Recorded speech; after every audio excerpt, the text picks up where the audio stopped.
How are you? you? I'm glad to hear you today. Yeah, the topics you're talking about are topics that are important to hear. So, Oh, awesome. Well, I'd love to hear your thoughts about it. First of all, I think this is the first time that we're meeting, yes? I've never met you before, no. Well, Hi. it's nice. It's very nice to meet you, and welcome. And thank you for joining I said us. the date, man. I have dates here. I could pull out a few dates from this freezer, I guess. I have a big freezer full of... Some of these black... Nice.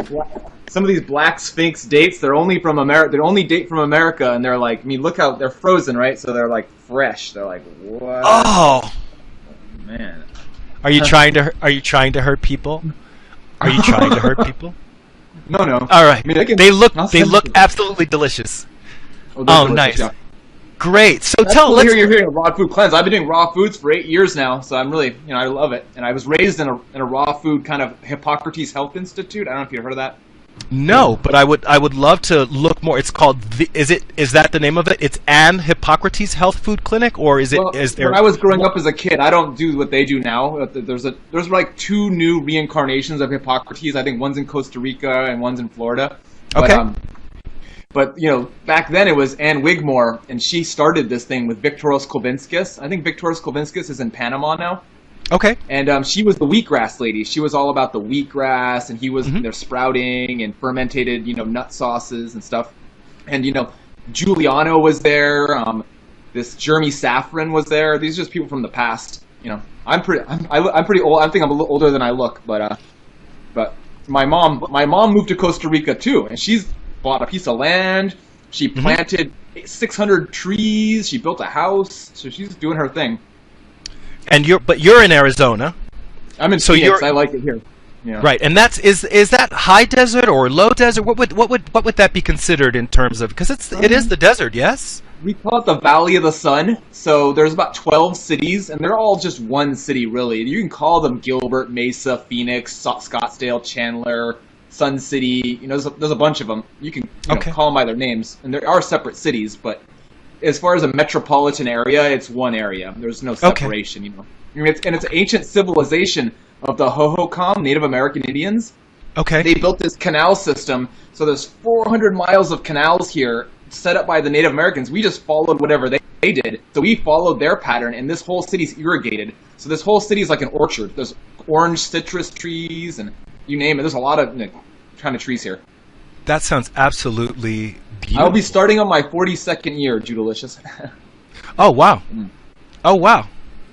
Well, it is, like I said, it's wonderful to meet you and wonderful to have you on, and I'm wondering do you have any thoughts to share on any of the topics that we've had, or any particular thoughts that you'd like to share at all? Yeah, what I've been doing is I've been capturing the videos. Like, I do like a screen capture thing. Okay. So, people make these moments and stuff. They make a moment, and there's all these moments, and the moments are hard to play, and they don't always play right, and they kind of skip, and it's hard to get them to start. So I've gone through all these moments, and I've been capturing them, making them into longer videos. So I have the moments into videos, and it's kind of incriminating. It's an observation. I do this thing called nonviolent communication, and observation is a big part of it. It's like not having a judgment about it. It's not about it's right or it's wrong. And sure, people can make those assessments about whether it met their needs or not. But it's so important that people see what has been said. It's like a record, It's like, okay, he said this, and he said this. So he said maybe something different to Healthy Happy Vegan than he did on his broadcast. In his broadcast, he might be drinking a bunch of alcohol and going, being a little bit more honest, than he would be when he's in his full game on, about, this is how I'm glad to be on Healthy Happy Vegan, and it's important to push my agenda of why we should accept some meeting into the definition of veganism. And I've been, these Rastas from Providence, Rhode Island, they came over to New Mexico where I grew up with my mom. Where in New Mexico? Los Cerrillos, Madrid area. It's south of Santa Fe. I know Madrid. Oh yeah, great. Turquoise Trail. Yeah, Madrid's a great town. I grew up in Madrid. I'm playing hacky sack on the street of Madrid every day with my friends. It's an unincorporated town. There's no worker. The people who own the galleries in the town. They're what make the town. And sure, it's a tourist town, and it's about people driving through and spending their retirement money or whatever it is. Like that. The whole Santa Fe is a culture of fake arts. Fake arts to get people to buy into like a. It's Native American appreciation though, so it's not like it's not something that negative, but But I liked growing up there. And when I was there was these Rastas. They came from Providence to fix up an old adobe house. And they gave me a job as a grunt worker, clean up the site, help with carry stuff, mix mud, mix cement, make adobes, and, whatever it takes to make this house nice that they were building for this guy from, he was a director, RISD, it's like a school, Rhode Island School, Institute of Design and Art or whatever. And so he was the dean there, and he moved out to New Mexico, and he bought this house across the street from the church, and it's a abandoned house. It was like I actually, I've been in that church. Oh, you know that? Yeah, Tom Mars is his name, but yeah, that church really. I've never even been in the church, but I lived there. But that's funny. Okay. But it's like, it's like right there. So I was working in that house, and they showed me this movie, 2 movies, Blood of the Beast, 1949, and The Story of O. Story of O is about a woman who gets dominated, and then she starts dominating other people, and it's the first porno ever written as a book by a lady named Pauline. Okay. And then it was kind of making the point about domination and phallic, and they're trying to say it's. Domestication is phallic was the point they were trying to make to me. Like, it's for humans to control the sexing and the breeding of other animals. That's not our business. We have enough trouble with our own relationships, with, organizing each other. So to be modifying animals. And then The Blood of the Beast was a 1949 movie from the slaughterhouse in France where they were killing horses, basically. Just, it's a slaughterhouse showing the whole process from the killing to the skinning to the everything. It was a creepy movie. And I was like, and they were saying, go vegan 100% by the time you're 20 years old. And then I was at my 20th birthday at lunch, and I was 15 at the time then. And then I was there at lunch, and I was like, yeah, this is the last cheese sandwich I'm ever going to eat. And that was it, Wow. So that point on, it's been a while now. And, as time went on, since 2008, I learned about Mike Arnstein. And, there's raw food meetup groups and stuff. It's Phoenix, so it's a big city, and there's raw food meetup groups are a big thing. And that's been happening since 2004. And so I go to these things, and I'm meeting these people, and I'm making these connections. And then one time I went to a vegetarian Thanksgiving meetup group in 2008, and there was this guy there not eating. And I'm like, why aren't you eating? And he's like, oh, because there's nothing I can eat here. It was Loving Hut, the Loving Hut, the Supreme Master Qinghai vegetarian house. She calls herself the reincarnation of Buddha, and she's got a big following. And she's from Vietnam, but she speaks Chinese. But she owns this restaurants all around the world that serve vegan food, and it's all fake meat, so it's fake this, fake that. And it's, it's okay, delicious, and I've gone there and eaten there. But I was realizing that he said, oh, I don't eat anything they have here because there's nothing fresh, and I only eat fruit, leafy greens, and a little bit of seeds and nuts. And I was like, oh, because they realized that high fat was causing the problem of, the insulin resistance, where the sugar can't deliver to the cells when you're eating high fat. So that was like kind of a breakthrough in raw foods. And it's been that way for a while, though, because I have a bunch of natural hygiene books, because it wasn't called raw foods, it was called natural hygiene back in the day, since 1820. And it was really what helped America get past our epidemics that we had, because these epidemics, the whole disease process, a lot of people think of contagion as the main cause.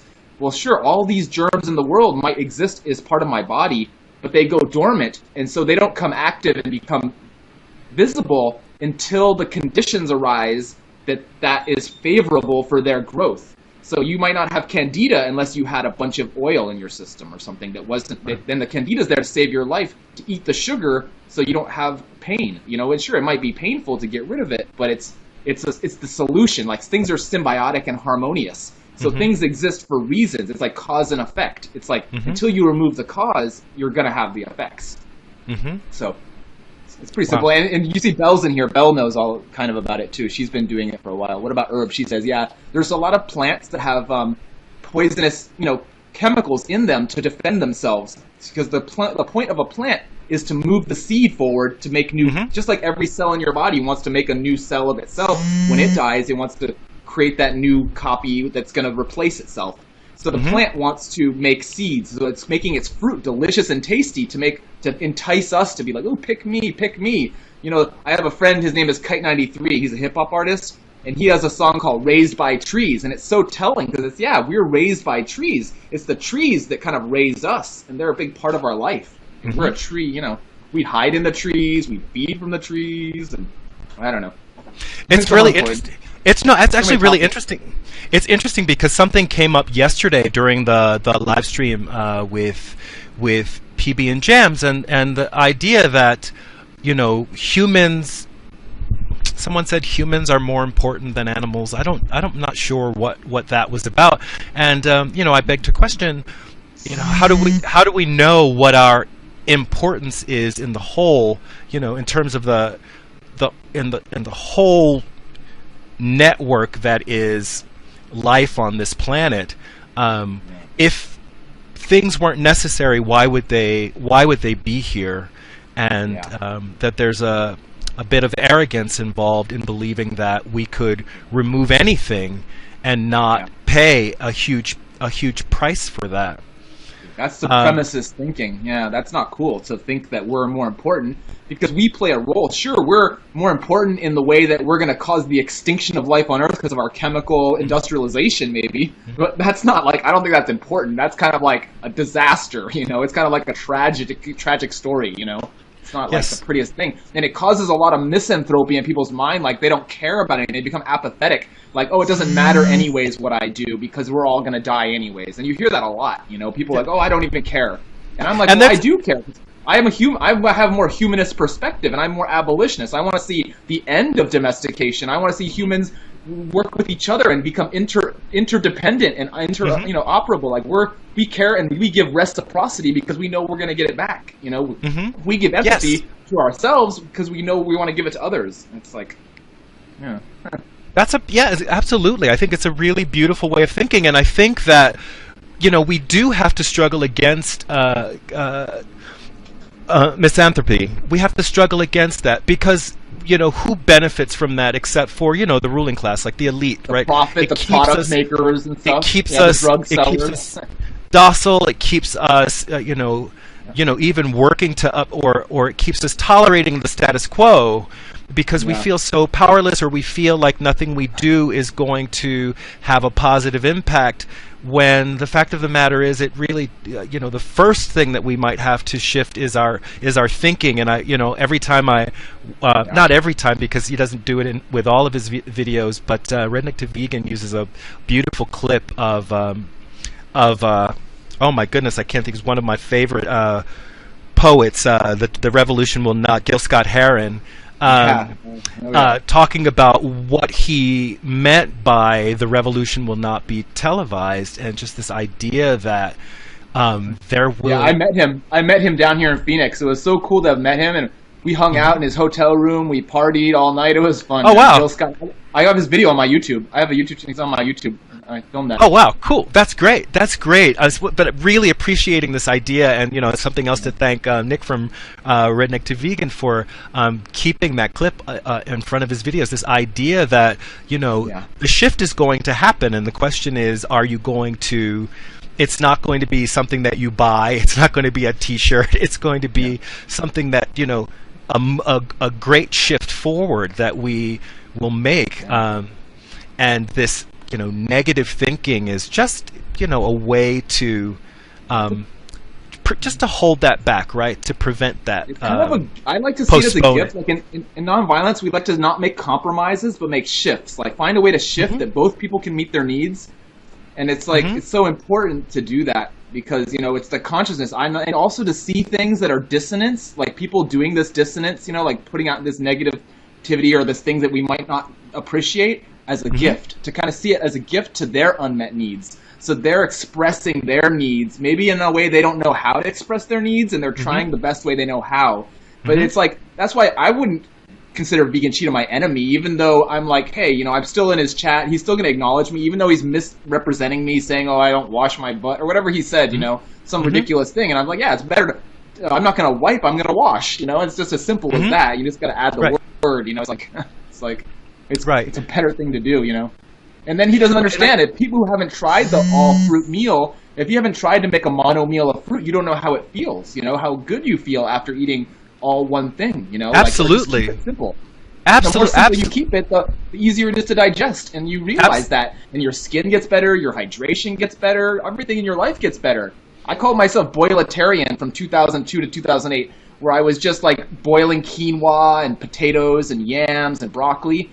And then I wanted to avoid acrylamide, because when the Swedish study said that acrylamide was a carcinogen in fried and baked food, and it was really high, and it's above the EPA level. Like EPA says 0.02 parts per million. Then in French fries, it's 300 parts per million. I'm like, wow, that's kind of off the chart. Wow. So I said, I'm going to avoid that. And I did avoid that, and I just boiled things. But then even now they can detect acrylamide at boiling levels. It's about time and heat and amount of heat.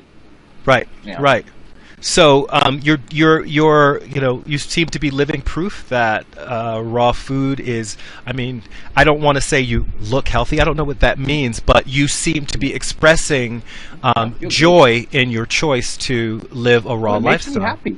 It just makes me happy to eat fresh things. I mean, if I ate something that wasn't in my schedule, I could feel it, and I'd be like, my body's super sensitive. And the more, like in natural hygiene, we have this thing saying the higher our tolerance, the lower our health. So the more we tolerate of things that aren't healthy for us, I mean, our body will do it. Our body's a super machine, you know. We know how to protect ourselves. And our body, every living organism on Earth is doing what it can to protect itself. And so it knows how to do that. And there's more intelligence in the cell of a living cell than all the scientists of the world put together, they say. You know? It's like, so it's of course. We don't know. We only know so little. You know, we 1/30,000th of nutrients. How can we say we have these answers? You know, we have clues, we have ideas, and a lot of the things we do is we start experimenting on animals, and that's not fair. So that's like, it's not necessary. We can just follow nature. Like the Oracle of Delphi, a lot of women have been fundamental, like, you know, Florence Nightingale, Mary